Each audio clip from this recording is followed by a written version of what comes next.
ጀሆቫ ጃይራ፣ ያህዌ ይርኤ።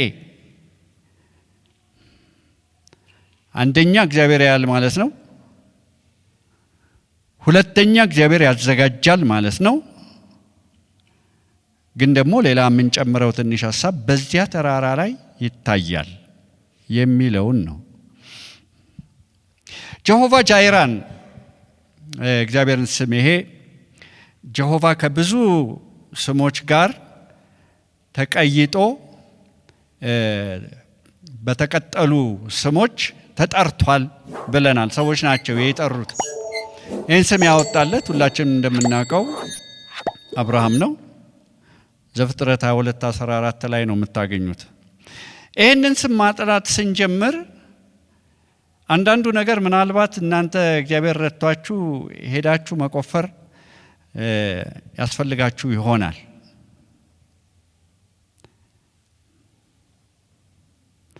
ምክንያቱም ከእግዚአብሔር ባህሪያት አንደኛው እግዚአብሔር አትሪቢዩት አሉት። እግዚአብሔርን እግዚአብሔር የሚያሰኝ ማለት ነው። አትሪቢዩት ሁሉን ቻይነቱ ኤልሻዳይ ኦምኒፖተንስ ይባላል። በአንድ ጊዜ በሁሉ ስፍራ መገኘቱ ኦምኒ ፕሬዘንስ። እግዚአብሔር ብቻ ነው ይሄ አትሪቢዩት ያለው ታውቃላችሁ። ይሄ ባህሪ ያለው ኦምኒሴንት ሁሉን አዋቂነቱ። እግዚአብሔር ሁሉን ያውቃል፣ አትሪቢዩት ነው። እግዚአብሔር በአንድ ጊዜ ሁሉ ቦታ አለ። እንዴት አለ አናቅም። እግዚአብሔርን በቀመር ልናስቀምጠው አንችልም።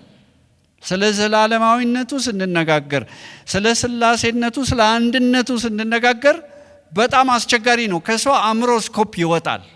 ስለዚህ የገለጠልንን ብቻ ነው እኛ መናገር የምንችለው። ስለዚህ እግዚአብሔር አትሪቢዩትስ አለው። ከነዛው አንደኛው ደግሞ ታማኝነቱ ነው፣ አስተማማኝነቱ ነው። ልትተማመኑበት ትችላላችሁ። ከዚህ በፊት የተናገርኩት ፓስተር ሚሊ ደጋግሞ የሚያነሳት ሐሳብ አለች። አንድ የሚታመን ቢኖር የምንጠረጥረውም እሱን ነው። በምድር ላይ ሌላ የሚታመን የለም እንደሱ ማለት ነው። ሰው ሁሉ ውሸተኛ ቢሆን እግዚአብሔር እውነተኛ ይሁን ብሎ ጳውሎስ ሲናገር ያ ማለት ሰው ሁሉ ውሸተኛ ነው ማለት ሳይሆን የሰው አቅም የተገደበ ነው። የእግዚአብሔር ግን አይደለም። ትላንትን ያውቃል፣ ዛሬን ያውቃል፣ ነገን ያውቃል። ከእውቀቱ ውጭ የለም፣ ከችሎታ ውጭ የለም። ለምን ታዲያ እግዚአብሔር ያለውን መከራ፣ ያለውን ስቃይ፣ ያለውን ሁኔታ ለምን እግዚአብሔር ይህንን ሁሉ መከራ ለምን አያስቆምም? ሰውም ኃላፊነት አለበት። ስለዚህ አሁን ወደ ዘፍጥረት ምዕራፍ 3 እንሂድና ይህንን ሐሳብ እስቲ እናንሳ። እምነት የሚመሰረተው በእግዚአብሔር ታማኝነት ላይ ስለሆነ ምዕራፍ 3 ኦሪት ዘፍጥረት ምዕራፍ 3 እባብም በሂብሩ ብታዩት ናካሽ ይላል። ሂብሩና አማርኛ አረብኛ እንደሚወራረሱ ታውቃላችሁ፣ ሴሚቲክ ቋንቋዎች ስለሆኑ እና አንዳንድ ቃል ከኛ የወሰዱት አለ፣ ከነሱ የመጣ አለ። እንግዲህ የትኛው ቅድሚያ እንደነበረ አሁን እሱን እዛ ውስጥ አንገባም። ግን ነካሽ ነው የሚለው። እባብም እግዚአብሔር አምላክ ከፈጠረው ከምድር አውሬ ሁሉ ይልቅ ተንኮለኛ ነበረ። እግዚአብሔር ተንኮለኛ አድርጎ ነው እንደ የፈጠረው? ሁሉ እግዚአብሔር ፍጥረት ነው አይደለም። ጠቢብ አድርጎ ነው የፈጠረው። የውበት መደምደሚያ በጥበቡ ጥግ የደረሰ ነው። ነገር ግን በታበየ ጊዜ ሲወድቅ ያ ጥበብ እግዚአብሔር የሰጠው ያ ጥበብ ሲገለበጥ ምን ሆነ? ተንኮል ሆነ። ተንኮል የተገለበጠ ጥበብ ማለት ነው። ይሄ ቤተ ክርስቲያን ውስጥ ፉርሽ ነው፣ አይሰራም። የሚጠቀሙ ስላሉ የምድር ነው ያጋንንት ነው የተባለ አለ አይደለም? ያዕቆብ ምዕራፍ 3 ላይ ነው። የምድር የሚባል ጥበብ አለ። ሰዎች ቤተ ክርስቲያን ውስጥ የሚጠቀሙት የሚገርማችሁ ከእግዚአብሔር መንፈስ ያልሆነ፣ ከሰው የሆነ፣ ከምድር የሆነ፣ ከአጋንንት የሆነ። ለምንድን ነው እግዚአብሔር የማይቀበለው ሪጀክት የሚያደርገው? የእሱ አይደለም፣ ገር አይደለም፣ ታራቂ አይደለም። ሰማይቱ ጥበብ ገርና ታራቂ ናት ይላል። ተንኮለኛ ነው፣ ጉልበተኛ አይደለም። ብዙ ሰው እንደሚያስበው ሰይጣን ጉልበተኛ አይደለም፣ ተንኮለኛ ነው። ጉልበት ካገኘ ከሰው ተቀብሎ ነው። እንዴት እንዳገኘ እዚህ ላይ ማየት ትችላላችሁ። እንዴት ከሰው የሰውን ስልጣን በተንኮል እንደተቀበለ የሚተርክ ቦታ ነው ይሄ። ሴቲቱንም በውኑ እግዚአብሔር በገነት ዛፍ ሁሉ እንዳትበሉ ከገነት ዛፍ ሁሉ እንዳትበሉ አዟልን አላት። ሴቲቱም ለእባቡ አለችው፣ በገነት ካለው ከዛፍ ፍሬ እንበላለን፣ ነገር ግን በገነት መካከል ካለው ከዛፉ ፍሬ እግዚአብሔር አለ እንዳትሞቱ ከእርሱ አትብሉ፣ አትንኩትም አላለም፣ አትብሉ ነው ያለው እሱ። ምዕራፍ 2 ላይ ብትመለከቱት። እባብም ለሴቲቱ አላት፣ ሞትን አትሞቱ። እግዚአብሔር ምን አለ? ትሞታላችሁ። ያ ተንኮለኛ ምን አለ? ሞትን አትሞቱ።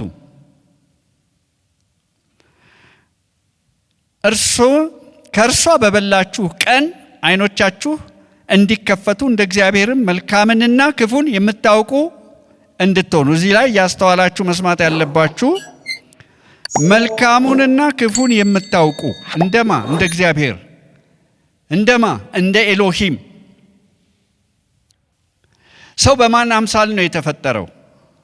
በኤሎሂም። ሰው በማን መልክ ነው የተፈጠረው? በእግዚአብሔር። እንደ ምሳሌያችን በመልካችን እንደ እግዚአብሔር ምሳሌ እንደ እግዚአብሔር መልክ የተፈጠረው ምኑ ነው? የሰው መንፈሱ ነው።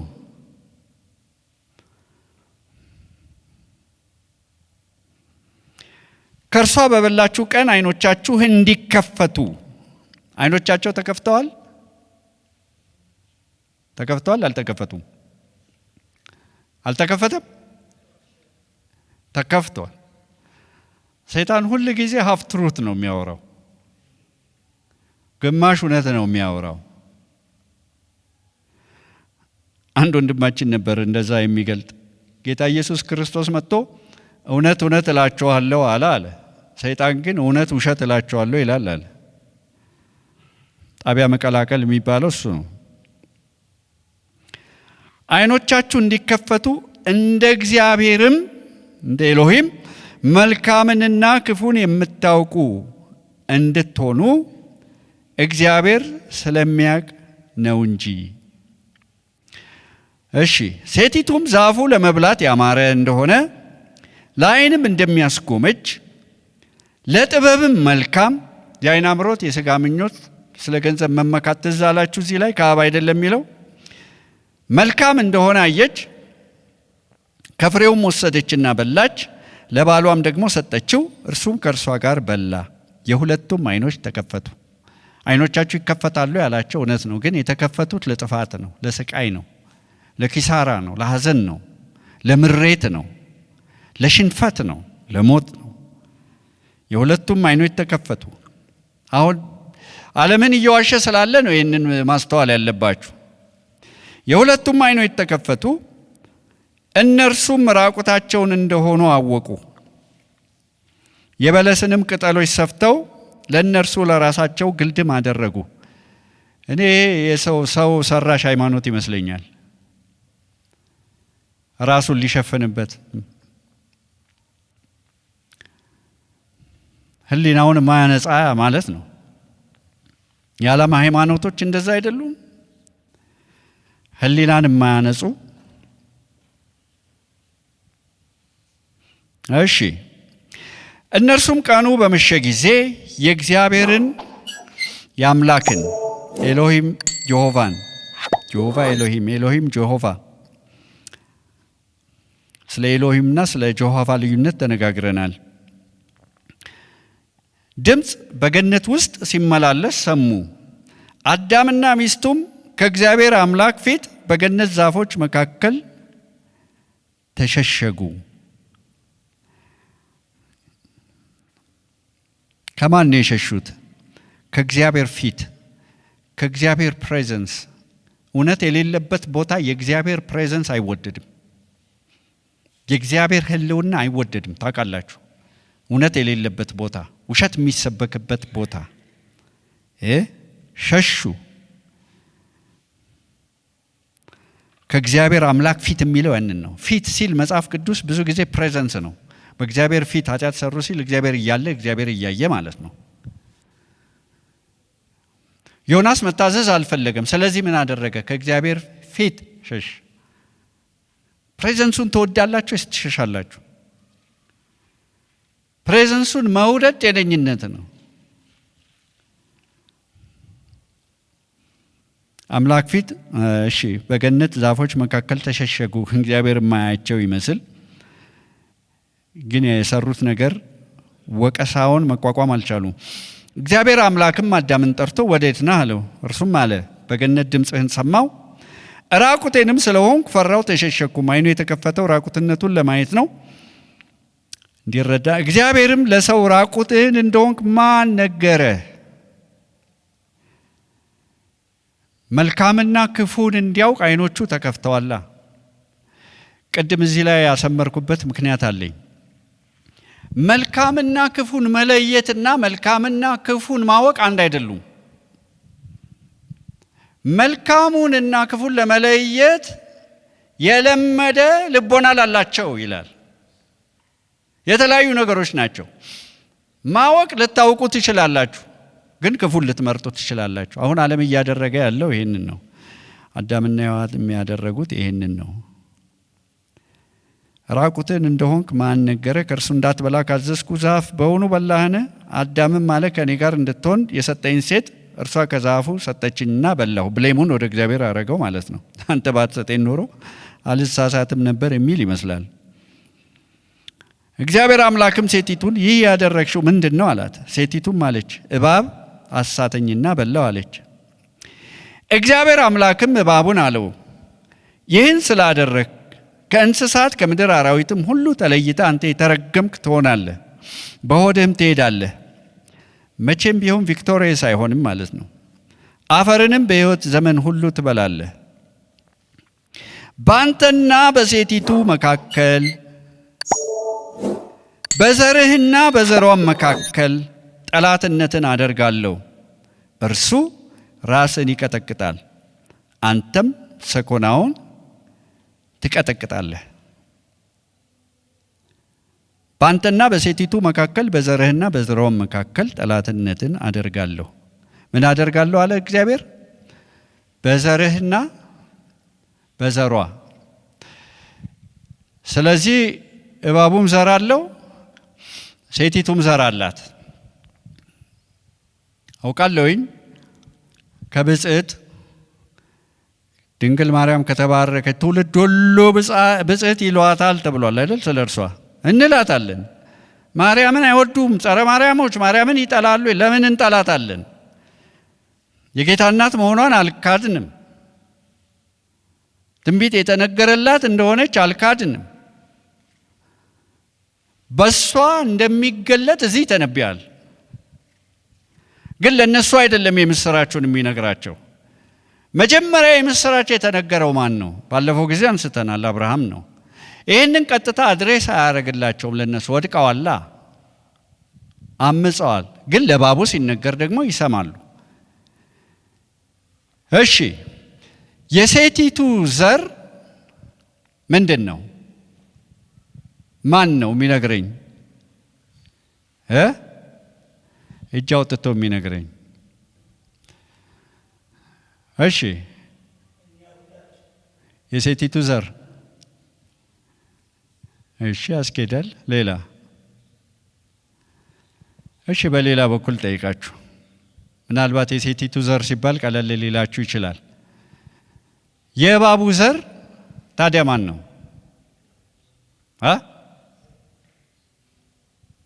አይሰማም። እጃችሁን አውጥታችሁ የእባቡ ዘር ማን ነው? እሺ፣ ብዙዬ እኮ የእሱ ዘር ዲያብሎስማ አባትየው ነው። ተከታዮቹ በዘርህና በዘሯ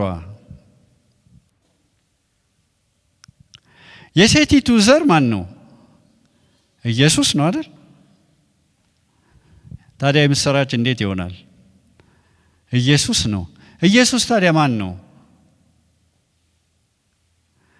የልጆች ቀን አልነበራችሁም? እዚህ ሴሌብሬት ሲያደርጉ ደረታቸው ላይ የተጻፈ ምን ነበረ? ቃልም ስጋ ሆነ። ስለዚህ የሴቲቱ ዘር ምንድን ነው? ቃል ነው። ቃል ቀላል ነገር እንዳይመስላችሁ። የሴቲቱ ዘር ቃል ነው። ያ ቃል ስጋ እስኪለብስ ድረስ ዘመናት ተቆጥረዋል አይደል? የሴቲቱ ዘር ቃል ከሆነ የእባቡ ዘርስ ምንድን ነው? እዚሁ ላይ እኮ አንብበነዋል። የሴቲቱ ዘር ቃል ነው፣ ቃል ስጋ ሆነ አይደል? ጸጋንና እውነትን ተሞልቶ በእኛ ዘንድ አደረ። ቃል በመካከላችን በሙላቱ ሊኖር ስለማይችል ስጋ መልበስ መገደብ፣ የማይገደበው አምላክ መገደብ ግዴታ ሆነበት።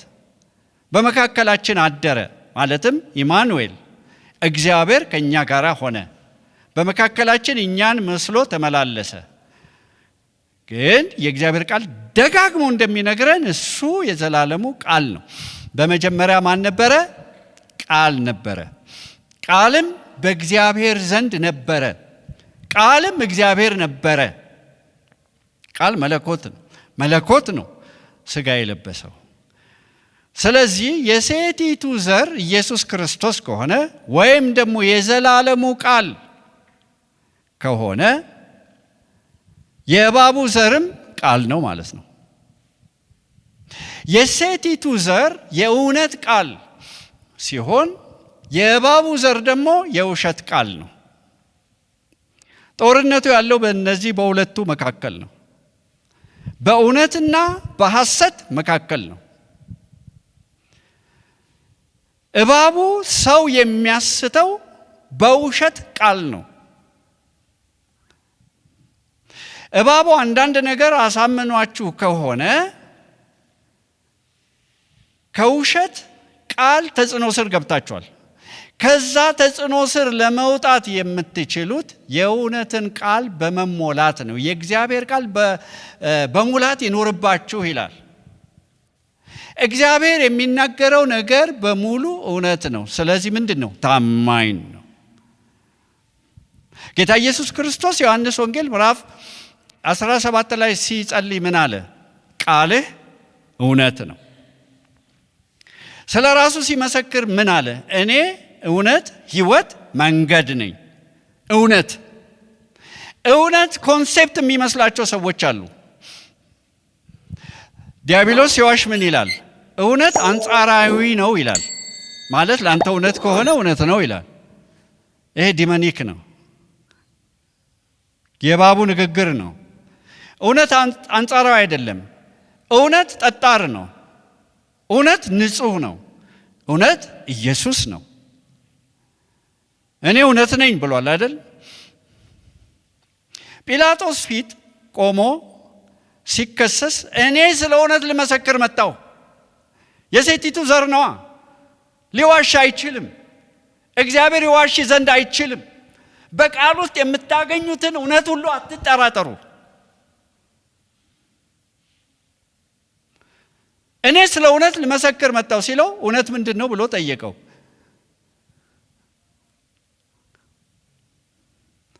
ዘመኑን ሁሉ የፈጀው በውሸት ፖለቲካ ስለሆነ ፖለቲክስ ኢዝ ሳይንስ ኦፍ ኮምፕሮማይዝ ይባላል አይደል? ፖለቲካ የማመቻመች ሳይንስ ነው ይባላል አይደል? ስለዚህ ውሸት አለበት። ውሸት ላይ ነው የተመሰረተው። ፖለቲሻኖች ብዙ ጊዜ ውሸታም የሚሆኑት ለዚህ ነው። ፖለቲክስ እግዚአብሔር ስላልሆነ።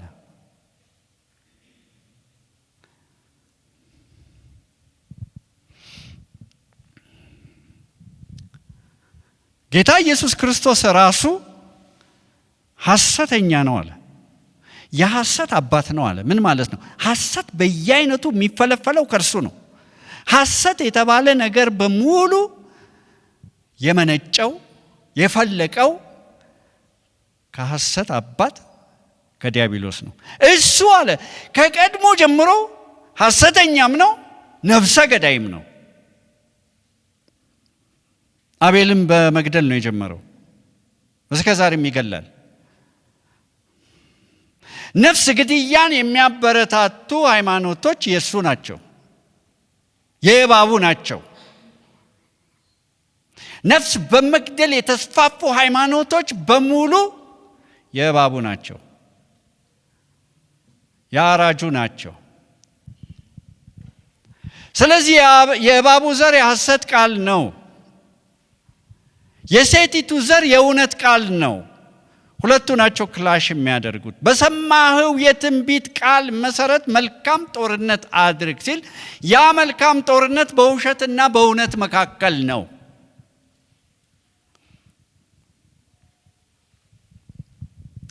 አሁን አስሚ ምን ብሏል? እኛንም ብሏል። ትክክል ነው። የሴቲቱ ዘር እንዴት ነው እኛ የሴቲቱ ዘር ልንሆን የቻልነው? ያንን የሴቲቱን ዘር ቃል ተቀብለን። ይሄ ቀላል ነገር እንዳይመስላችሁ። ሮሜ ምዕራፍ 10 ሚስጥሩን ይገልጠዋል። ቃሉን ከጥልቅ ማን ያወጣልኛል አትበል። ይሄ ክርስቶስን ከሙታን ለማስነሳት ነው። ክርስቶስ ከሙታን ተነስቷል? ከጥልቅ ወጥቷል?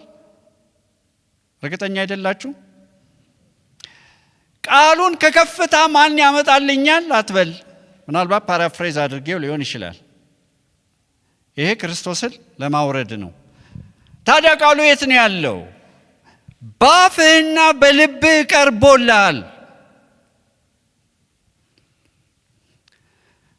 ከዛ ማን ያወጣልኛል አትበል። ከዛ ማን ያወርድልኛል አትበል። አለ አጠገብህ። የዳነውም በዛ በእውነት ቃል ነው። በእውነት ቃል አስቦ ወለደን። በውሸት አይደለም የተወለድነው፣ የእውነት ቃል ነው የወለደን። ስለዚህ እኛ የእውነት ሰዎች ነን። ውሸት አያምርብንም። የእባቡ ዘር ስላልሆንን የእባቡን ዘር የምንጋፈጠው የእውነትን ቃል በመስበክ ነው። ቤተ ክርስቲያን ውስጥ ሰርጎ የገባውን የእባቡን አሰራር የምንጠርገው የእውነትን ቃል በመስበክ ነው። ይሄ ወደኛ የመጣ የእውነት ቃል ቀላል አይደለም።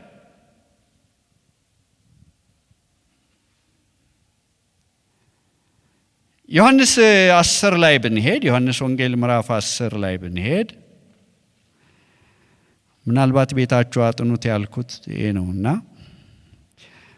ወደ 32 አካባቢ ብንሄድ አይሁድና ኢየሱስ ይከራከራሉ። ኢየሱስ ከአባቴ ብዙ መልካም ሥራ አሳየኋችሁ፣ ከእነርሱ ስለማናቸው ሥራ ትወግሩኛላችሁ ብሎ መለሰላቸው። ድንጋይ ስላነሱ ነው ሊመቱት፣ ሊወግሩት፣ ሊገሉት። አይሁድም ስለ መልካም ሥራ አንወግርህም ተስማምተዋል አይደል? የሚሰራው ሥራ መልካም እንደሆነ ለዓይነ ስውራን እይታን መስጠት፣ ጆሮ መክፈት፣ ሽባዎችን ማዘለል፣ አጋንንትን ማውጣት፣ ሙታን ማስነሳት ማንም ሰው ቢሆን ክፉ ሥራ ነው ሊል አይችልም። ሰውም የሚሰማቸው የለም። እነዚህ ግን የደም ጥባተኞች ጌታ ኢየሱስ ክርስቶስ ራሱ የዲያብሎስ ልጆች ናችሁ፣ አባታችሁ ዲያብሎስ ነው። ለምን? የሐሰት ልጆች ናቸው። ፍሎሪሽ የሚያደርጉት የሚኖሩት መኖሪያቸው ሐሰት ነው።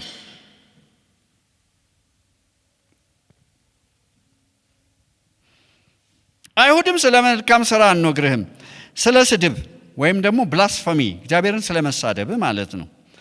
አንተም ሰው ስትሆን ራስህን አምላክ ስለማድረግ ነው እንጂ ብለው መለሱለት። ኢየሱስም እንዲህ ብሎ መለሰላቸው፣ እኔ አማልክት ናችሁ አልኩ ተብሎ በሕጋችሁ የተጻፈ አይደለምን? ከዛ ምን አለ? መጽሐፉ ሊሻር አይቻልምና።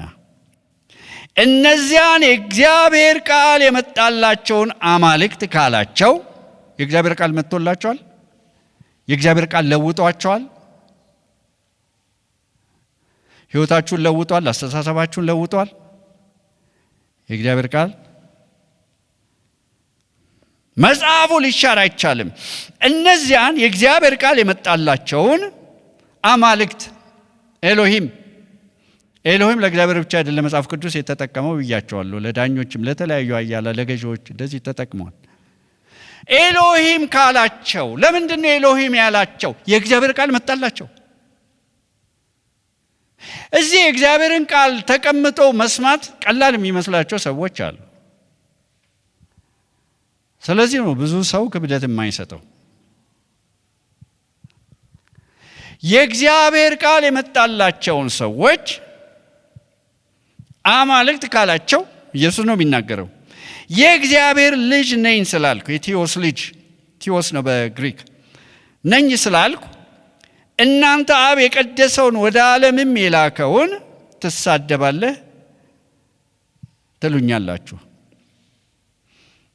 እኔ አባቴን ሥራ ባላደርግ አትመኑኝ፣ ባደርገው ግን እኔን እንኳ ባታምኑ አብ በእኔ እንደሆነ እኔም በአብ እንደሆንኩ ታውቁና ታስተውሉ ዘንድ ሥራውን እመኑ አለ። ማስረጃ እየሰጠዋችሁ ነው። የአብ ሥራ ነው በላይ ላይ እየታየ ያለው። እሺ ይህንን ከየት ነው የጠቀሰው? ይህንን ሐሳብ መጽሐፉ ሊሻር አይችልም አለ። ብዙ ጊዜ ኢየሱስ ብሉይ ኪዳን እንደሚጠቅስ ታውቃላችሁ።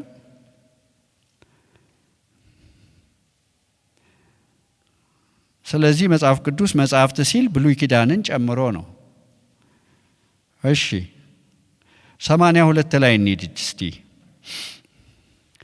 እግዚአብሔር በአማልክት ማህበር ቆመ፣ በአማልክትም መካከል ይፈርዳል። እግዚአብሔር ኤሎሂም ብቻ ሳይሆን እግዚአብሔር ኤሎሂም ነው።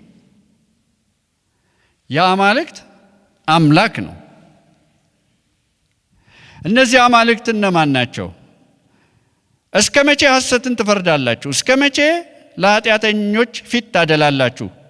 ለድሆችና ለድሃ አደጎች ፍረዱ። ለችግረኛውና ለምስኪኑ ጽድቅ አድርጉ። ብቸኛውንና ችግረኛውን አድኑ። ከኃጢአተኞችም እጅ አስጥሏቸው። አያውቁም፣ አያስተውሉም፣ በጨለማ ውስጥ ይመላለሳሉ። የምድር መሰረቶች ሁሉ ተናወጡ ካለ በኋላ እኔ ግን አማልክት ናችሁ፣ ሁላችሁም የልዑል ልጆች ናችሁ አልኩ። ለምንድን ነው አማልክት ናችሁ ያላቸው? ቃል ስለመጣላቸው።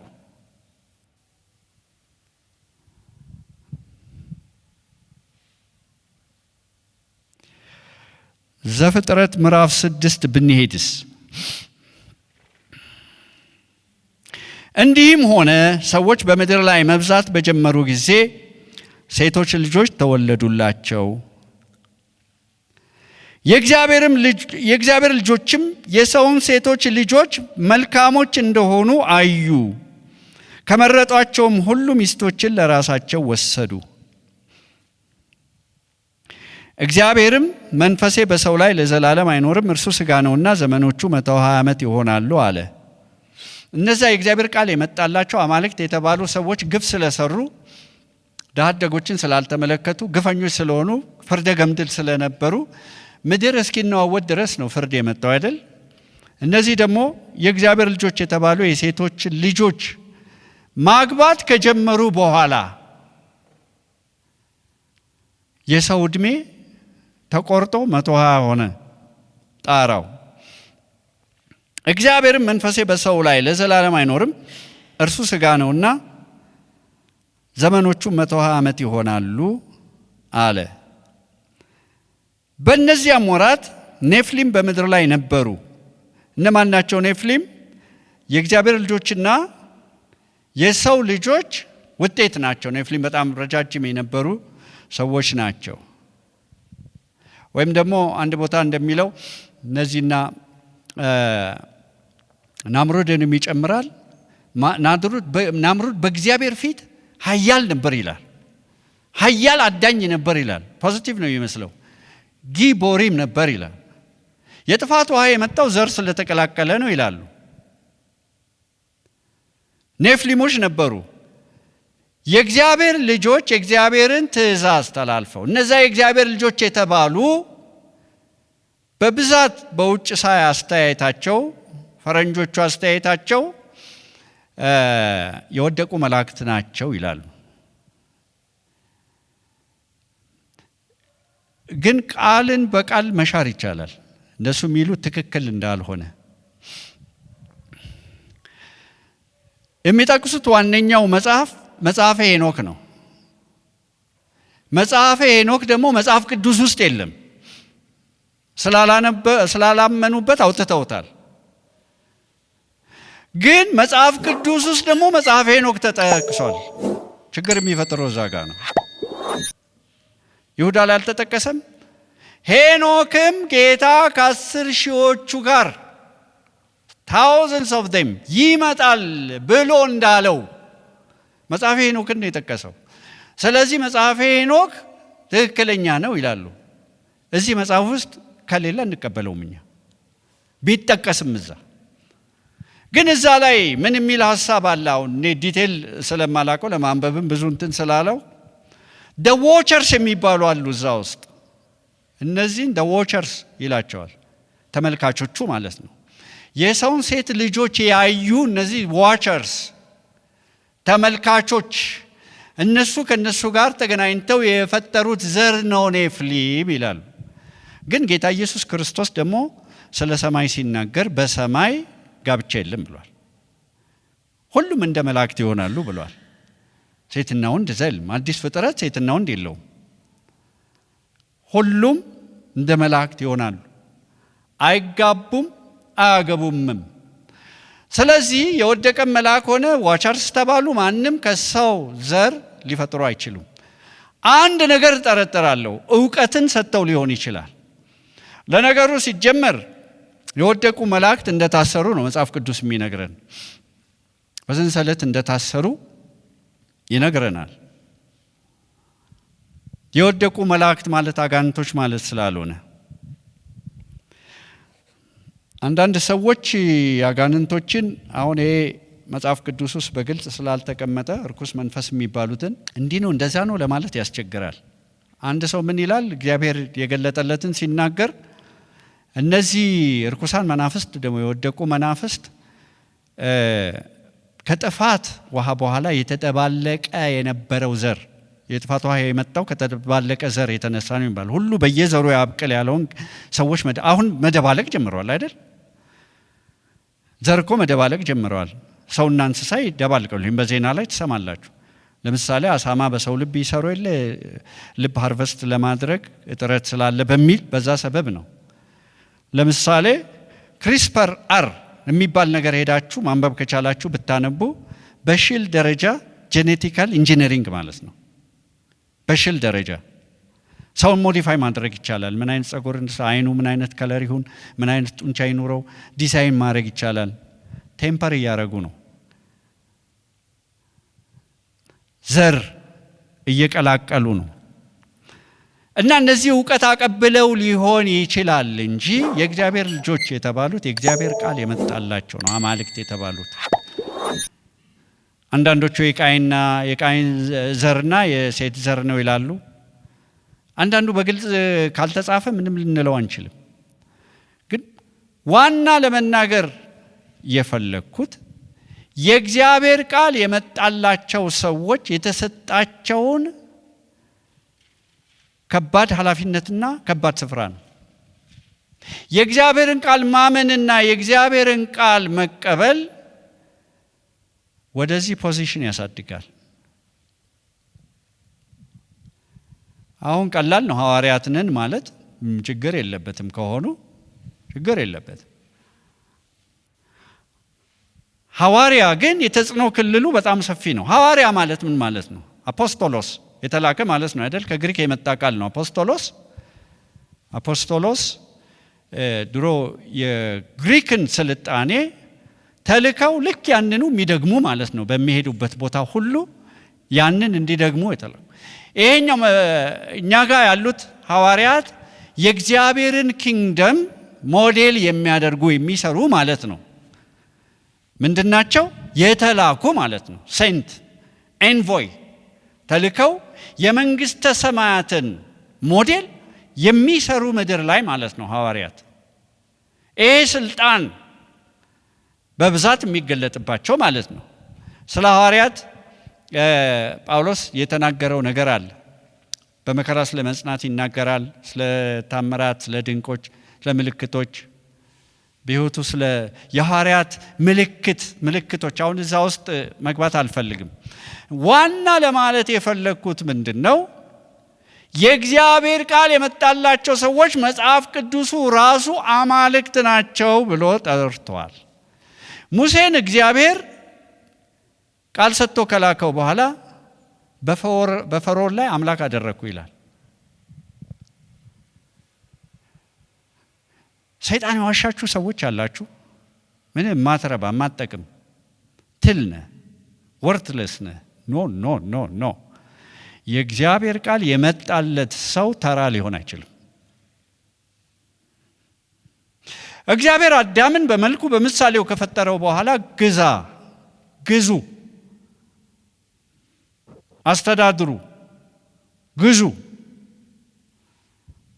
ጌታ ኢየሱስ ክርስቶስ ሞቶ ከተነሳ በኋላ ግን ይህንን ቃል የተቀበሉ ሰዎች በመንፈሱ ዓለም ላይ ገዦች ይሆናሉ። አየሩን ይቆጣጠራሉ፣ ሰይጣን ካልዋሻቸው በስተቀር ማለት ነው። ስለዚህ የእግዚአብሔር ቃል እኛን ካህናትና ነገስታት የሚለን በደሙ ገዛና ለአባቱ ካህናትና ነገስታት አደረጋቸው። እነሱ ምን ይሆናሉ? ዮሐንስ ራእይ 5 ላይ ሄዳችሁ ስታነቡ በምድር ላይ ይነግሳሉ። የዛሬ 15 ቀን የተጠቀምኩትን ቃል ይቅርታ ጋር ልጠቀመውና አይድበሰበሱም፣ አይርመጠመጡ ገዢዎች ናቸው። ምንድነው ገዢ ያደረጋቸው? ስፔሻል ሰዎች ሆነ አይደለም። ቃል መጣላቸው። የማ ቃል መጣላቸው? የመለኮት ቃል መጣላቸው። የመለኮት ቃል ምንድነው? እውነት ነው። እኛ በእውነት ነው የምናሸንፈው። ወገባችንን የምንታጠቀው በእውነት ነው። ወገባችሁን በእውነት ስትታጠቁ ደግሞ የእውነት መታጠቂያ የተባለው ይሄ በኤፌሶን ምዕራፍ 6 ላይ ያለው ቃል የእውነት መታጠቂያ የተባለው የሮማንን ወታደር ብትመለከቱ ሁሉ ነገር እዛ ላይ ነው የሚያያዘው፣ እውነት ላይ ነው የሚያያዘው።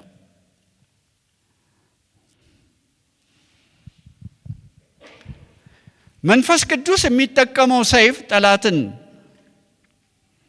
ለመውጋት፣ ጠላትን ለማሸነፍ የመንፈስ ሰይፍ የተባለው ምንድን ነው? የእግዚአብሔር ቃል ነው። ክርስቲያኖች እንዳይሸነፉ የሚያደርገው ይሄ እውነት ቃል ነው። ውስጣቸው የተተከለው በየዋህነት የተቀበሉት ሁኔታው አይመሰክርላቸውም፣ ውሸት ቢከባቸውም በውስጣቸው የገባው ይሄ ቃል እንዳይወድቁ ያደርጋቸዋል። ያ ቃል ምንድነው? የመለኮት ቃል ነው። የመለኮት ቃል አይሻርም። እንኳን የመለኮት ቃል ምንድነው የፋርስና የሜዶን ሕግ እንኳን አይለወጥም። ሰው እንኳን ይላል እኮ።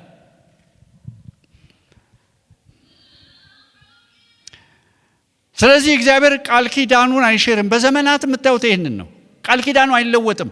መጽሐፉ ራሱ የያዛችሁት መጽሐፍ ራሱ መጽሐፍ ቅዱስ ራሱ የኪዳን መጽሐፍ ነው። ብሉይ ኪዳን፣ አዲስ ኪዳን የቃል ኪዳን መጽሐፍ ነው። ቃል ያለን ሰዎች ነን። ቃል ኪዳን ያለን ሰዎች ነን። በምንም አይነት የማንጠፋ ሰዎች ነን። የተወለድነውም ከማይጠፋ ዘር ነው። ያ ዘር ምንድን ነው? ቃል እኮ ነው። ውስጣችን ገብቶ እኮ ቃል ነው ያዳነን። የኛ ፍልስፍና የአእምሮ ልቀት አይደለም። ተጠበን አይደለም። ከሌሎች ሰዎች ይልቅ ስማርት ሆነን አይደለም። ይሄ ቃል አገኘን። ይሄ ቃል ገባ። ይሄ ቃል ኢንኮራፕቲብል ሲድ ይባላል።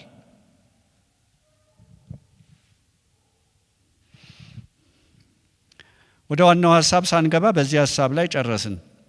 ጌታ ጊዜ ለእግዚአብሔር ፈቃድ ጊዜ ይሰጠናል። ምክንያቱም የእግዚአብሔር ቃል ኪዳንና የእግዚአብሔር እውነት እንዴት አድርጎ በአብርሃም እንደሰራ ማየት እንችላለን። ይሄ መጽሐፍ በጣም እጹብ ድንቅ የሆነ መጽሐፍ ነው። መዳናችን እኛ የዳን ቀን የተደረገ ጉዳይ አይደለም። ከዘላለም ዘመናት በፊት የታሰበበት ነው። ጌታ ኢየሱስ ክርስቶስ የዛሬ 2000 ዓመት ሳይሆን መጽሐፍ ቅዱስ እንደሚነግረን from the foundation of the earth ምድር ሳትመሰረት ኦልሬዲ በመለኮት ካውንስል በዛ ስፍራ የተወሰኑ ጉዳዮች መዳናችንን እንደ ቀልድ አንቁጠረው፣ እንደ ጨዋታ አንውሰደው። ይሄ ሃይማኖት አይደለም። ራዲካሊ የለወጠን ጉዳይ ነው ይሄ እምነት።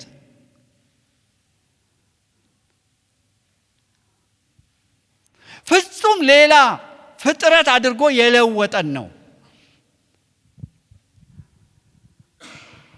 ትላንት ከገሌ ሃይማኖት ነበርኩ ዛሬ ጴንጤ ሆንኩ የሚባልበት አይደለም። አሁን በጣም ጴንጤ ራሱ በጣም ስለተደባለቀ አንድ ላይ ነው የሚወቅቱን። ይሄ የሃይማኖት ጉዳይ አይደለም፣ መንግስት የመቀየር ጉዳይ ነው።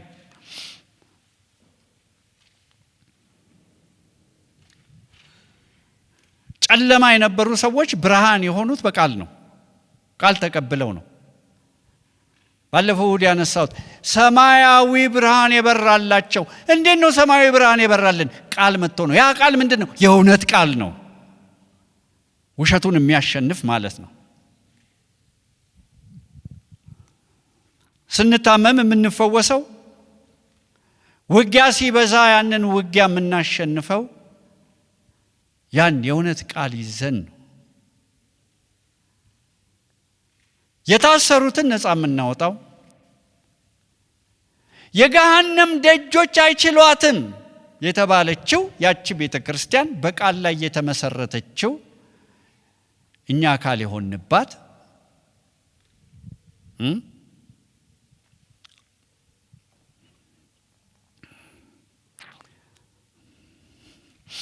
ጠላት ከሚጠቀማቸው ስትራቴጂዎች አንዱ አሁን እስቲ ቆይ እስራኤልን ጦርነት አይታችኋል? ሂዝቦላን ያንበረከከው እንዴት አድርጎ ነው? አስቀድሞ መጥቶ ዋናዎቹን መታ ይሄ ፔጀር ነው ምናምን አሰርተው በጣም በሚገርም መንገድ ላኩላቸው። ኪሳቸው እየፈነዳ እጃቸው ላይ እየፈነዳ ሂዝቦላ ብዙ መሪዎች ሞቱ። መሳሪያ የሚያጠራቅሙበትን ቦታ ሁሉ አስቀድሞ መጥተው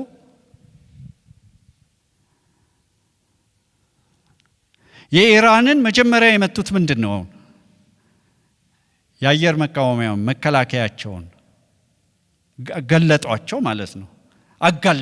ማለት ነው። እኛ ጋር መጥቶ ጠላት ምንድን ነው የሚያደርገው? ቃል እንድትንቅ ያደርጋል። ቃሉን ይሰርቅብሃል። በማያስተውሉት ሁሉ ላይ ክፉ ይመጣል። ምን ያደርጋል? ቃሉን ይሰርቃል።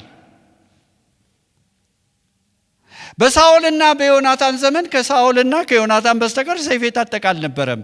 እነዛ ሲስተማቲክ የሆነ ስራ ሰሯ፣ ብረት ሰሪዎችን አጠፉ። ስለዚህ በምን ልትዋጋ ነው? በዱላ። ይሄ ትውልድ ቃል ንቋል።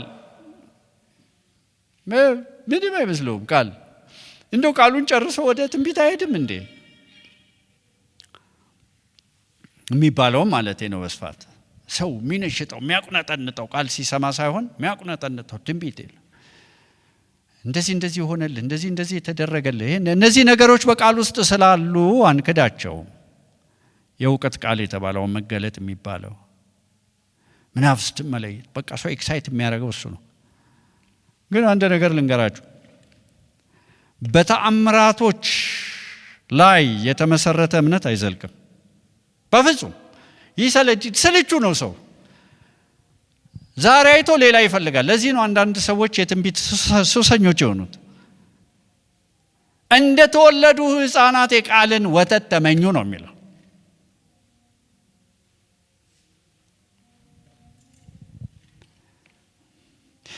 ለምንድን ነው የእግዚአብሔርን ታማኝነት ወይም ደግሞ የቃሉን እውነተኝነት ለምንድን ነው የምናነሳው? እምነታችን እዛ ላይ ነው የተመሰረተው። ሌላ መሰረት የለም። ቤተ ክርስቲያን ቃል ላይ ነው የተመሰረተችው። ሌላ መሰረት የለም። ያ መሰረት ክርስቶስ እንደሆነ መጽሐፍ ቅዱስ ይናገራል። ከተመሰረተው በስተቀር ማንም ሊመሰረት አይችልም። ምንድነው? የጌታ ቃል ነው።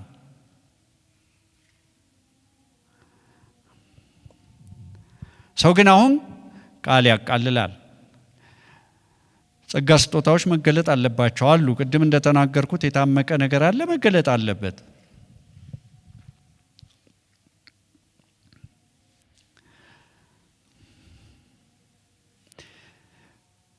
በጣም ቃሉን የምትወዱ ከሆናችሁ ይህን ስጦታ ስለሰጣችሁ እግዚአብሔርን አመስግኑ። እግዚአብሔር ሰዎችን ከሚቀጣቸው ቅጣት አንዱ እውነተኛ ቃል መንፈግ ነው። እሱን ለማይፈልጉ ሰዎች ገለባ። ረሃብን በምድር ላይ የምልክበት ዘመን ይመጣል ይላል አይደል? አንድ ቦታ ላይ ምንድነው? እግዚአብሔር ሆይ እንጀራ ልታሳጣን ነው? ውሃ ልታሳጣ አይደለም፣ ቃሌን ልከለክላችሁ ነው። በሳሙኤል ዘመን ቃል አይገለጥም፣ ራእይም ብርቅ ነበረ። ሰው ቆሞ ቃል አያነብም አይደለም፣ ግን የመለኮት አይደለም። ማንም ሰው እኮ ቃሉ እንደዚህ ይላል ብሎ አሁን በተለይ ይገርመኛል። ዓላማ ለማስፈጸም ቃሉን የማይለውን ማስባል። ኧረ እባካችሁ ቃሉ ያላለውን እንዴት እናስብላለን? እነገሌን ለማስደሰት ብለን ቃሉን ጠምዝዞ ሌላ ትርጉም መስጠት። ቃሉን ሐሰተኛ ማድረግ የለባችሁ። በቃሉ መጫወት የለብንም። ሰይፍ ነው። ጠላቶቻችንን ሊቆርጥ የተሰጠን ያ ቃል እኛን ሊጎዳን ይችላል።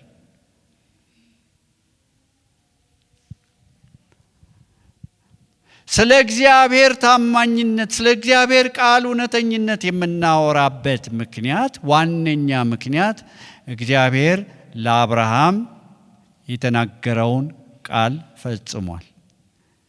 በማይመስል ጊዜ ውስጥ ቃል እግዚአብሔር ሰጠኝ ስትሉ አታቃሉ። በጣም አክብሩ፣ ጠብቁ።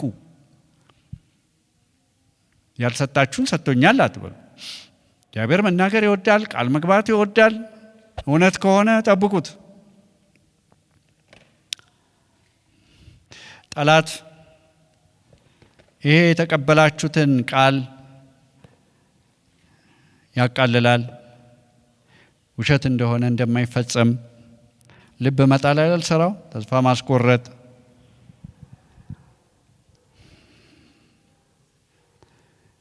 ዲፕሬስድ የምንሆነው የምናዝነው ያ ቃል ሲሰረቅብን ነው። በሐሰት ተጽዕኖ ስር እንዳትገቡ ሁል ጊዜ ጌታን እንማጠን። ዙሪያችን ውሸት ነው። የዓለም ፖለቲካ፣ የዓለም ኢኮኖሚክስ ራሱ የተመሰረተው ውሸት ላይ ነው። ታውቃላችሁ? እንዴት አወቅ? ቃሉ ይነግረኛል። ምን አለ ቃሉ? ዓለምና ሞላው በክፉ እንደተያዘች እናውቃለን። ጌታ ኢየሱስ ራሱ ዲያብሎስን የዚህ ዓለም አምላክ ብሎታል። የምድሩ አምላክ አይደለም፣ በሰው ልቦና ላይ ነው አምላክነቱ ብያቸዋለሁ። በሰው ልቦና ላይ በምንድን ነው የተንሰራፋው? በውሸት።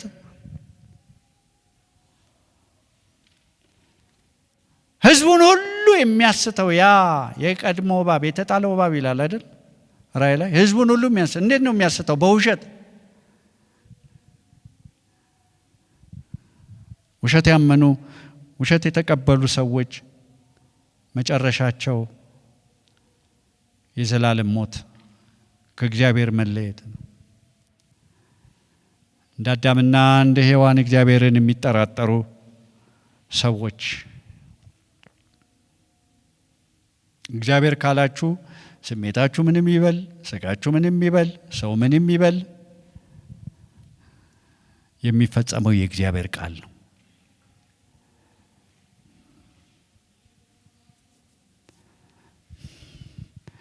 ይህ ሀሳብ ዛሬ ሲገባን ከቆፈራችሁት እንግዲህ አይሆፕ በመንፈሱ ዓለም ላይ እንደምትሰለጥኑ፣ አንበሳ እንደምትሆኑ በመንፈሱ ዓለም ላይ በአጋንንቶች ላይ እንደ አማልክት እንደምትሆኑ። ይህም ብዬ ልጨርስ። ኢየሱስና ደቀ መዛሙርቱ በባህር ላይ ሲሄዱ ማዕበል ተነሳ። እሱ ተኝቷል። ስንጠፋ አይገድህምን ብለው ቀሰቀሱት። ሲቀሰቅሱት ጸጥ በል ዝም በል ሲል እርጭ ሲል ነፋስና ባህር የሚታዘዝለት ይሄ ማን ነው? አንዴም እንደዚሁ ውሃ ላይ እየተራመደ ሲመጣ ምን አለ ጴጥሮስ? ጌታ አንተ ከሆንክ ጥራኝ ና አለው። ሄደ። ንፋሱንና ኃይሉን የባህሩን ኃይል ሲያይ መስመጥ ጀመረ። አንተ ለምን ተጠራጠርክ ብሎ ዘዋል ተውም አውጥቶታል። ግን ምን ላይ ነው የተራመደው? ያ ቃል ላይ ነው። ቤተ ክርስቲያን የተመሰረተችው ምን ላይ ነው? ያ ቃል ነው። ማን የለወጠን? ያ ቃል ነው። ምንድነው ያለው? የእውነት ቃል ነው ውስጣችን ያለው፣ ውሸት የለም። ምንድነው የምንናገረው? እውነት ነው የምንናገረው።